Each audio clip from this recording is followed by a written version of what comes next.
It was an eerie and peculiar autumn day in the year of 1903, when I had arrived at the quaint town of Amherst in Massachusetts. A streetcar had passed by Sunderland Street, crossing in front of the town hall.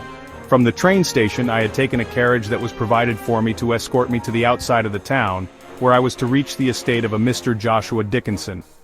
As the carriage was closer to the estate, I could descry noticeably a discernible aspect that was haunting in nature. On top, just below the mansard roof, were 3 marble figurines, or statues of angels. The mansion had panes that were distinctively Victorian, as well as the double-hung windows that were divided by the mullions. Once there, I had met the proprietor, who exuded a warm cordiality and firm handshake, but there was something uncouth about his persona that I thought somewhat distinct. He was a willowy man with an aquiline nose and high cheekbones, a fair complexion and hair. He carried a walking stick with him to maintain his balance, for he had a visible gait that bore a limp. I was there to see the stately mansion on behalf of my bank's request. My name is Arthur Langford, an Englishman residing in Boston.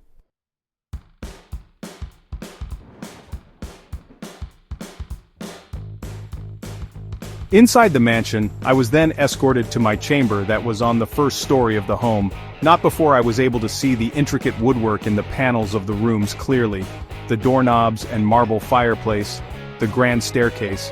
My chamber was impressive and elaborate in its design and meticulous arrangement. I was aware of the fact that the Dickinson lineage in the province was well reputable and established. From what I was told by the bank was that the Dickinsons were the first Europeans that came during the 17th century.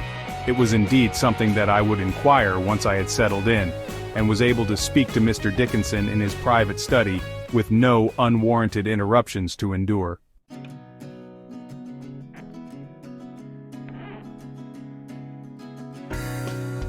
After a sumptuous repast, we had entered into the private study that was adjoining the library to discuss the possible purchase of the estate that included the mansion.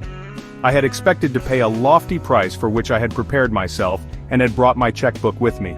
The mansion was in stellar condition, and the rest of the estate was also in pristine condition. There were no obvious signs of decadence or erosion in the structure of the house to be detected with the naked eye. For some apparent reason, when asked why he was selling the estate, his reply was that ever since the unfortunate death of his beloved daughter Margaret, he no longer could live in the home he had adored. The expressions on his face were clearly tangible and emotive when he spoke about her passionately. I could tell the subject pained him at great length and made him feel very uncomfortable, to say the least. The discussion was adjourned until the morning, due to the fact that Mr. Dickinson had a prior engagement to attend to. He had invited me to stay the night, and I gladly accepted his kind offer and hospitality. He said he would return within an hour, and in the meantime he told me that the servants would tend to my beckoned needs. My impression of the situation was somewhat uncertain as it had unfolded. On one hand, I was extremely confident that we could reach an agreement if feasible, but, on the other hand, there was something strange about the mansion and the death of the late Miss Dickinson that had begun to unnerve me, along with the bizarre comportment of Mr. Dickinson afterwards.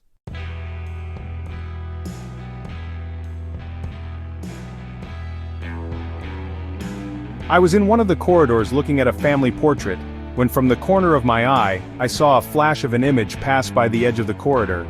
For a moment I mistook the image for a reflection of the sun, but I had realized that the windows were closed. Thus, my curiosity to investigate the occurrence had compelled me to reach the edge of the corridor. Once I had arrived there, I found a small trinket or heirloom on the surface of the floor. When I picked it up, I saw it had the initials of MD engraved in the back. I had assumed it had belonged to the deceased daughter Margaret. As I held the object in my hand, I began to hear the sound of a whispering voice. It was coming directly from one of the chambers nearby. I was not certain if it was the howling wind outside, but I had proceeded to follow the course of the noise. It came from the chamber. When I had approached it and turned the doorknob, the door was closed. For some reason, unbeknownst to me, it was kept closed. I thought it was odd, and I could hear the voice behind the door. It had sounded like the voice of a mysterious woman. It was then that one of the female servants had seen me prying. Female servant: "Is there something I can do for you, sir?" Arthur Langford: "Good God, you startled me. Whose room is this, if I can ask?" Female servant: "This room had belonged to the late Miss Margaret." Arthur Langford: "Why is it closed?" Female servant: "I'm afraid you will have to ask the Mr. Arthur Langford, can I ask you how long she has been dead, if you don't mind me asking? Female servant, over a year I reckon. Arthur Langford, what did she die from? Female servant, the poor Miss Margaret had a terrible accident. Arthur Langford, what do you mean by that? Female servant, perhaps it is best that you ask the Mr. The carriage of Mr. Dickinson was heard approaching nigh. Female servant, the Mr. is here, I must go now. I got my duties to finish, if you will kindly excuse me. Arthur Langford, of course.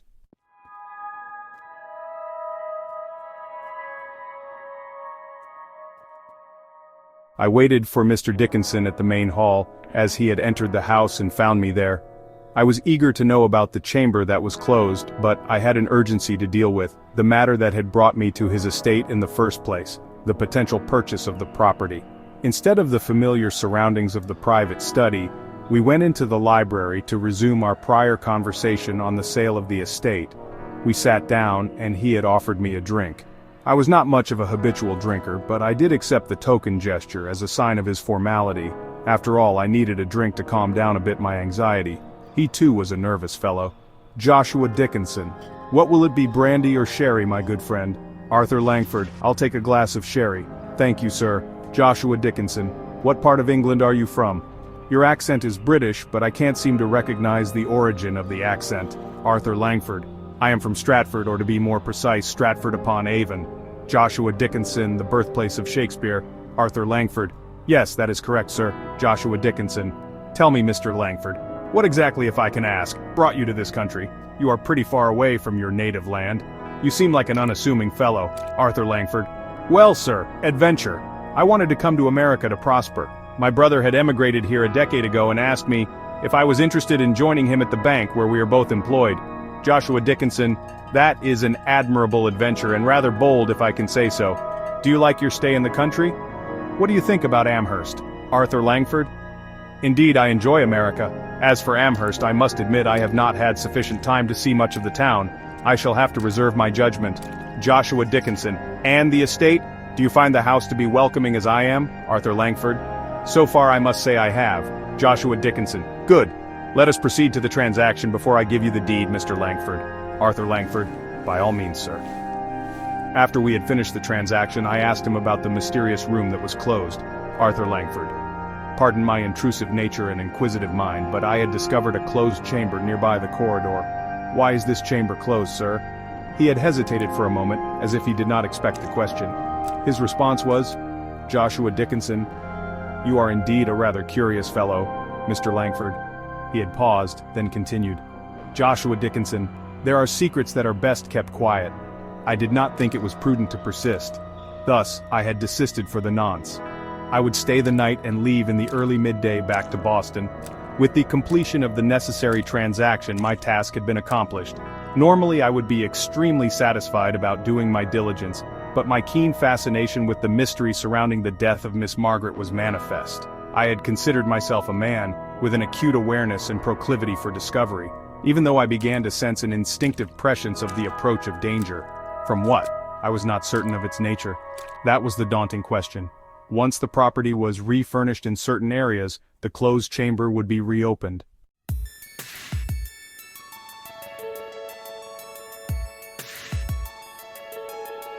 That night I had remained in my chamber seated at a desk, provided to write an urgent correspondence to the bank.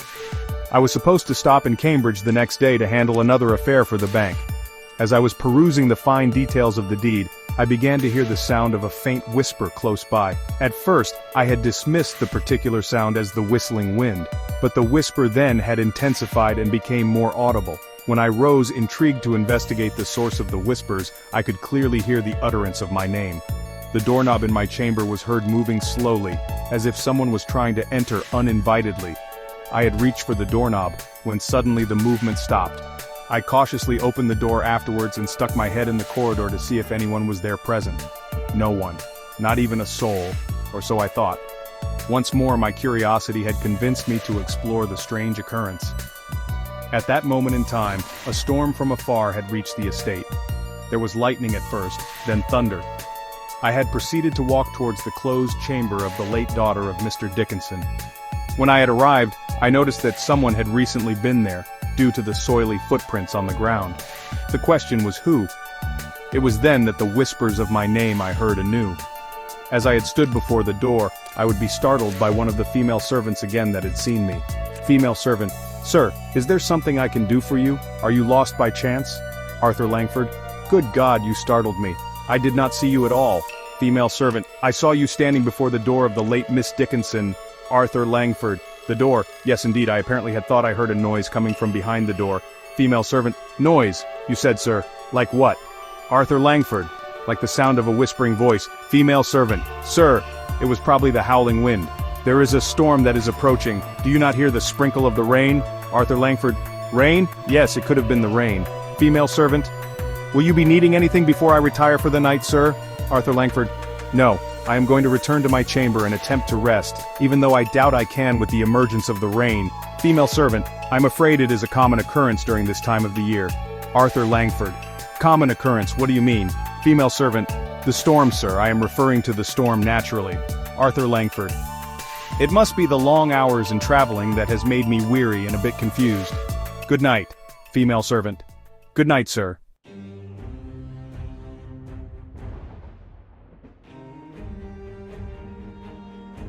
When I had returned to my chamber, I tried to repose, but the storm had intensified with the roaring thunder. It would seem the storm was interminable. I became restless as I sat in the bed. It was then that I heard a giggling voice, as the doorknob was once more turned from side to side. I had proceeded with the utmost caution and heightened intrigue. As I had reached the door, the giggling halted as well as the turning of the doorknob. I was resolute to unmask the obfuscating mystery of the house. The solution was to obtain a key that would open the door of the private room of the late Miss Margaret. I was aware that the servants would go in and out of the rooms, all except this particular room. There was a huge fireplace with a distinctive mantel that had dominated the parlor, whilst a tiny scullery was located on the other side. I knew the servants had retired to their quarters, thus I cautiously had walked towards the scullery discreetly, but it was locked. I had returned to my chamber to ponder how I could open the door. The idea of using a coat hanger had entered my mind. I quickly went to the wardrobe to find one.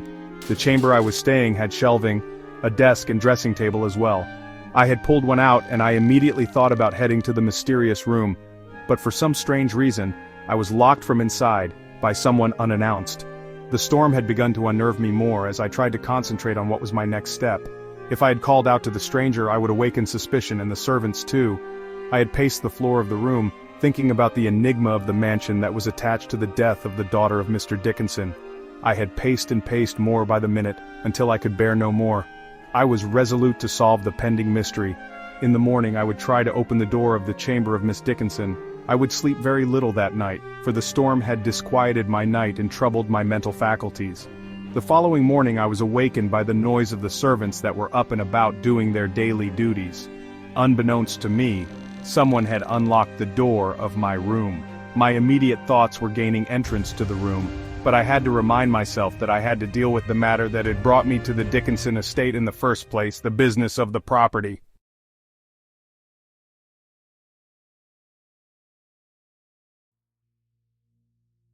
My carriage was being prepared as I had bided my time anxiously.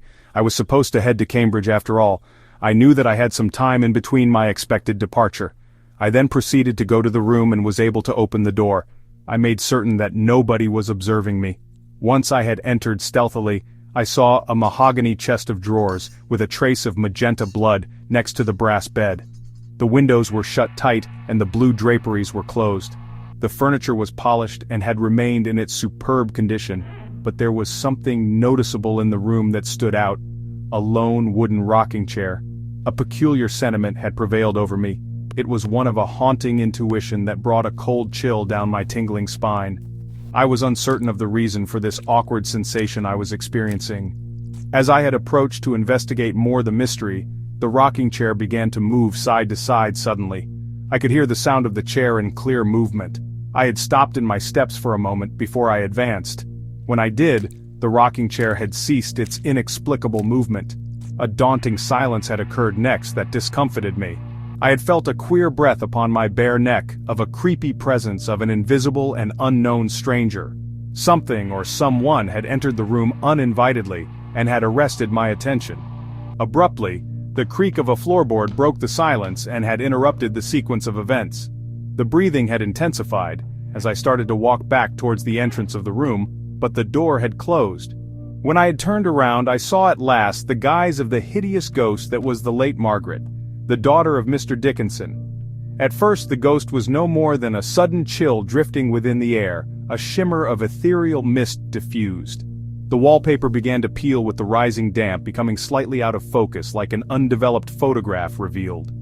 When the mysterious figure formed into a shape of matter, it was a corporeal revenant that I had described. I could discern the shape of a female being with long, flowing black silk hair wearing a black dress that was worn on the occasion of a funeral. Her pale lineaments were tangibly recognized within the decomposition, but it was her dark, opal-shaped eyes that had mesmerized me whilst she stared into mine. A loud, vociferous screech came from her dried lips and mouth. It was the voice of a young woman with the rasping tones of death. The words uttered sounded like, "Get out!" It was enough to discompose me into an unsettling state of mind. The ghost then disappeared into the air with a celerity. I had banged on the door loudly as I could with all my force, until the door was opened by, lo and behold, Mr. Dickinson himself, who was standing there observing me, with a sarcastic grin on his face. It was indeed an unexpected sight to see him standing there so imposing. It almost appeared as if I was staring into the face of the devil for a moment. My pulse was rapid and my heartbeat was pounding and pounding within my obvious apprehension. "Arthur Langford." "Good God, you startled me, Mr. Dickinson. I did not see you standing there in front of the door." "Joshua Dickinson, your curiosity got the most of you, Mr. Langford. You could not keep your nose out where it did not belong, couldn't you? Arthur Langford, what I have seen in this room is beyond any family secret. Bloody bee, I have seen the ghost of some poor wretch. What was it is that I saw? What is the secret you are hiding in this room, Mr. Dickinson? Joshua Dickinson. If I told you the whole story, you would not understand me, Mr. Langford. It is the curse that haunts me since Margaret died." I had looked into his piercing eyes and saw such a darkness never seen before by me in any man. "Arthur Langford, what curse are you talking about? Are you referring to your daughter, Margaret?" He had proceeded to escort me outside to a damp and drear setting behind the gloomy garden. There in a solitary tombstone laid the body of the late Margaret Dickinson. There was a legible epitaph in bold letters written on the precious tombstone of plutonic rocks. A lone red rose was placed over the grim tombstone. The inscription said, "Here lieth the body of the late Margaret Dickinson Jordan, daughter of Joshua and Martha Dickinson. Born in 1880, died in 1903. Arthur Langford." "I am afraid I don't know what this proves exactly except the fact that she is dead, Mr. Dickinson, Joshua Dickinson. There is more to the story, Mr. Langford. Be patient, Arthur Langford. I wish I was a patient man, but you must surely understand that at this moment, I am more flustered than patient. Joshua Dickinson, understandable. What I have failed to reveal and what I have kept from you as a family secret is the fact that I killed my daughter Margaret. I had to." My reaction was of utter shock and disbelief. "Arthur Langford? What are you saying, Mr. Dickinson?" He had started to relate his tale of absolute horror and dread. "Joshua Dickinson. I could not allow her to bear a bastard child unmarried. Thus, I had her womb mutilated, and she ultimately bled to death in the same room that I have closed since her awful day of death. You must surely understand that what I did for the sake of my reputation. Arthur Langford. And, for the sake of your daughter? What of her? Good God, do you realize what you are telling me? You murdered your own daughter. You have committed a bloody crime, a senseless one, all for the sake of your foolish need to preserve your untarnished reputation. Joshua Dickinson, you do not have a child, Mr. Langford. How dare you question my honor? My family comes from a long list of proud descendants and lineage. I could not allow that lineage to be tarnished by a bastard child out of wedlock. She was like the whore of her mother. She too had cheated on me and was murdered by me. Arthur Langford, and the child? Where is the unborn child buried at? Joshua Dickinson, in an unmarked grave. Arthur Langford, how long did you think you could hide this secret? Joshua Dickinson, forever if I had to. The police think she committed suicide. There is no further proof that she was killed. I began to walk away. Arthur Langford, you don't expect me to be an accomplice of this macabre event? As I did this, Mr. Dickinson had pulled out from his coat a pistol and pointed it directly at me before he uttered, Joshua Dickinson. Stop there, Mr. Langford. You do not think that I can let you walk away so easily knowing what you know now. Arthur Langford, you said to me before that the case was declared a suicide, Who would believe me if I told them that you killed your daughter? What evidence do I have to contradict that? Joshua Dickinson, true, but I cannot take a chance that someday soon you might convince the authorities in charge. It is with a regrettable sigh that I must as well kill you, Mr. Langford. The sad irony about it all is that I was beginning to like you. He had ordered me to walk several kilometers ahead into the forest, where he then told me to halt my advance.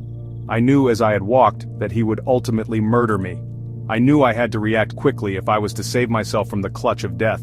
The forest had appeared to be the ideal place to commit a crime and not be noticed by anyone, in particular, any unwelcomed onlooker lurking nigh.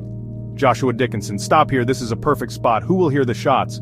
Not one soul, if I am not mistaken. Arthur Langford. What if you're wrong? Will you take that risk? Joshua Dickinson, I suppose it is a risk I must take. You see, Mr. Langford, the consequence supersedes the risk. It is, I am afraid, that simple. As he was about to shoot me, the sound of rustling leaves being stepped upon could be heard, as if someone was approaching. I had quickly seized the moment and attempted to scurry, but I would not get far before he found me and ordered me to come with him back to the house. His visible gait was no problem for him to locate me because he knew the area better than I. To my chagrin, I was unfamiliar with the surroundings to be able to hide effectively from his menace for long. I had no other choice but to acquiesce unwillingly. With his pistol at my back, he had escorted me back into the house again. There were no servants in the vicinity, as if it was planned, including my cold-blooded execution. He had led me into the corridor leading to the cellar below, but something very unusual would occur of an ineffable nature.